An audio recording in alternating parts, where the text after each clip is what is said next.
my cake. Happy Father's Day.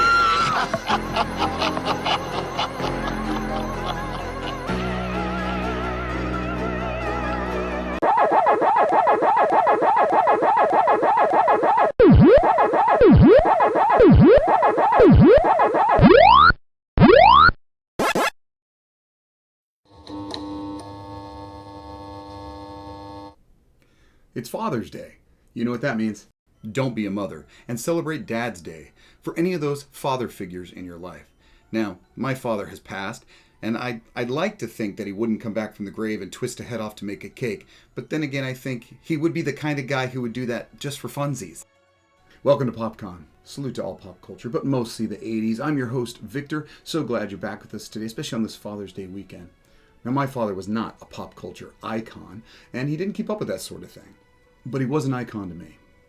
Mostly because, well, he really took interest in the things that brought me joy and made me happy. I'll never forget one time, I do not remember why we were alone. We had a huge family, but my dad and I were the only ones home on a weekend afternoon. And I was watching the 1986 Transformers animated movie. He sat next to me eating sardines out of a can like he did. And he started to ask, who is that? What are they doing? What's the story? Why is this going on? You can imagine how bright-eyed I got to be able to tell this story to somebody in my family, especially my father, to really get him excited about something that I liked. He did a great job loving it. Whether he did or not is a different story. Well, today I am counting down the top 12 best dads in pop culture history. This is in no way a scientific list, and it's not meant for you to agree with me or not. This is my list. It's totally based on my experience with, well, having a dad. So I hope you like it. I hope you enjoy it. And maybe you'll agree with some of them. If I missed some great dads that you remember, go ahead and put them in the comments. Tell me who are those great pop culture icon fathers from movies or TVs that you remember really well. Whoa. Before we go any further, I want to remind you to please subscribe to my channel. Got a lot of great content about pop culture, mostly the 80s, but I could use the subscribers, I could use the likes and the comments. It really could help me out. Doesn't hurt you. And so you don't have to even be annoyed by any of those alerts on your phone. Unless you really like that, then you can set your settings to alert you whenever I put out content, because I'm putting out a lot of content these days, and I think you'll like it. But let's get right into it. Danny Tanner.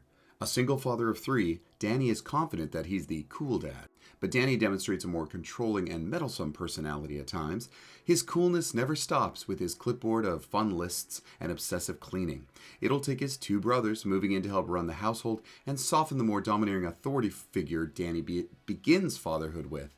Although Uncle Jesse is the hip one, Danny knows these are his kids, and he is willing to always share a heart-to-heart with any of them and treats them each as individuals.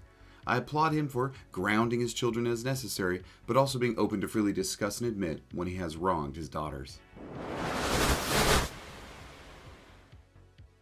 Euphegenia Doubtfire, the fictional nanny/housekeeper brought to life by the character Daniel, is a ruse to be near his three young children when only supervised visits were allowed. Played not only with comedic brilliance, but with heart from the late great Robin Williams.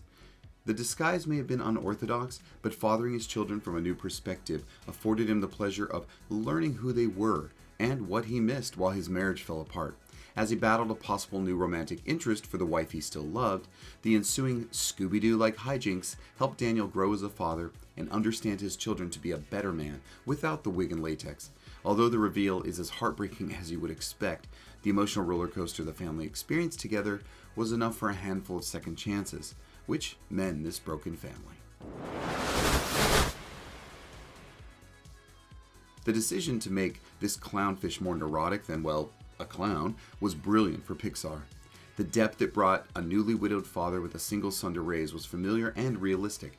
Finding trust difficult, Marlon learns to ask for help, even from a new friend who may or may not know what she's doing, and begins to appreciate the world around him, for which he has worn blinders.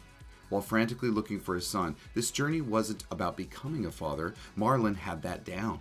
But it was all about improving his interactions and relationship with his growing son, Nemo. Fishing, playing guitar on the front porch swing, sipping lemonade, sounds like heaven. To some people, this widowed father lives simply, even as sheriff of quiet Mayberry, while raising his young ginger-headed son, Opie. Another lost mother, there seems to be no shortage. This homespun Americana sitcom didn't shy away from morality tales that might play in a 60s style, but whose lessons are just as important today as decades ago. This laid-back father got help from his Aunt Bee, keeping house and looking after Opie, but he never shirked responsibility of raising his son with both firm discipline necessary and always praising him for his successes. See, discipline didn't hurt. Opie became the world-famous director Ron Howard. Here's the perfect example of being thrust into fatherhood you had no part of. Although not prepared, Din is up for the job, and even though not the biological parent, takes the responsibility seriously as he grows to see the child's potential and its special qualities. The child learns to depend on this surrogate, and there is no lack of protection Din provides, or lessons he attempts to teach during their short time together. Their mutual love makes their farewell all the more painful. Bob Parr, or Mr. Incredible if you are privy to secret identities, is the patriarch of a family of supers. It's his kindness and understanding for their current position in life that permits him to reach his whole family in a variety of ways. Like many families, there might be an occasional skeleton in the closet or unintentional secret, but when faced with a crisis, the truth reveals itself as the actual strength the family needs to come out swinging. He's got some stuff to learn about raising supers, especially a unique child in Jack Jack. But it is his sacrifice living as an insurance adjuster to protect and provide for his family of supers that makes him Father of the Year to many of us. What can you say? Mufasa is royalty, so where do you start? Busy running the Pride Lands, he's a proud father and makes time to spend with the future king. Fun outings of wrestling in the grasslands turn into life lessons of preparation, and Mufasa never fails to step in to protect his child when times get tough. But even after his death, his impact is so intense that he is seen as the epitome of, "I will always be with you." Would you expect a highly affluent judge to be anything but firm and fair? Uncle Phil was strength and passion personified to not only his children, but to his nephew thrust upon him. From different sides of the track, their life experiences permitted growth from both of them, and an uncle becomes a father and a nephew a son, caring to all of his children, even when having to deal with the escapades of Hillary, Carlton, and of course Will. He could be counted on for putting the madness on pause and imparting the necessary words of wisdom. The father-son bond created between these two characters by the finale left a hole in our hearts as they parted ways.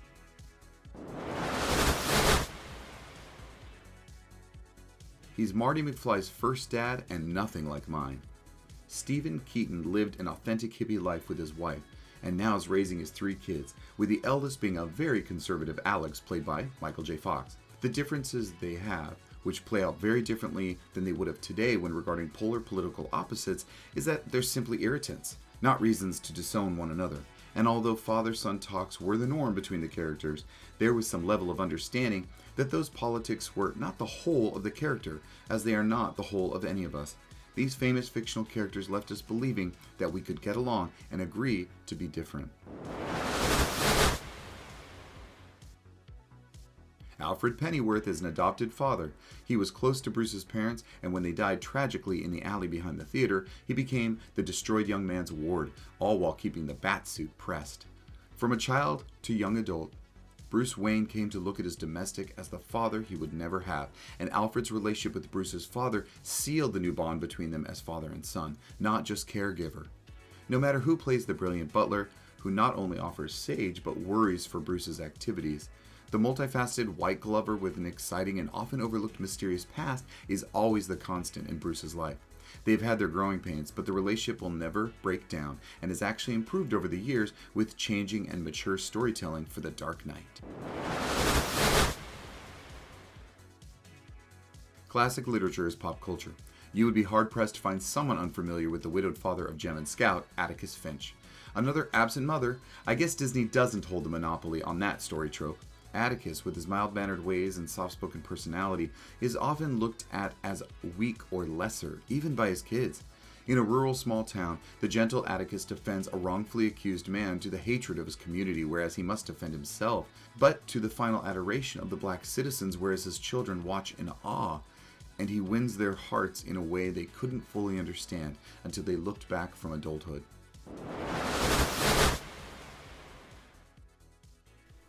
Our first, Professor X. Maybe not the father of a nation, but he certainly is a father of a community of very special individuals. Speaking of special, Herman Munster on 1313 Mockingbird Lane raised his son Eddie like everybody else, and even took in his quote-unquote unfortunate niece, Marilyn. Well then, there's Little House on the Prairie. What's to be said about Charles Ingalls? A doting father, hard-working man, raised his kids right. Out there in the Old West, these messages still permeate today. And more modern is Burt Hummel from Glee. Who wouldn't want a father that was going to beat up the homophobic bully of your teenage son? Great representation, Burt. Well, these are our honorable mentions before we get to number 1. If you like this content, please remember to subscribe. Thanks for joining us.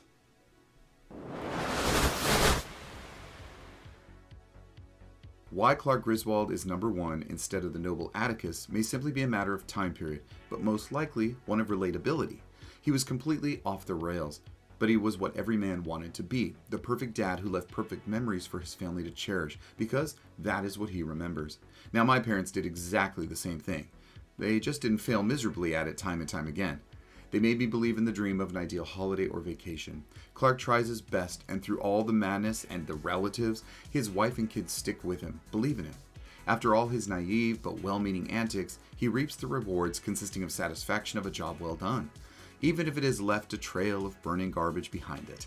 Clark still proves that intent can trump the final result. Clark is the kind of guy I try to be, except I would ask for help before it blows up in my face.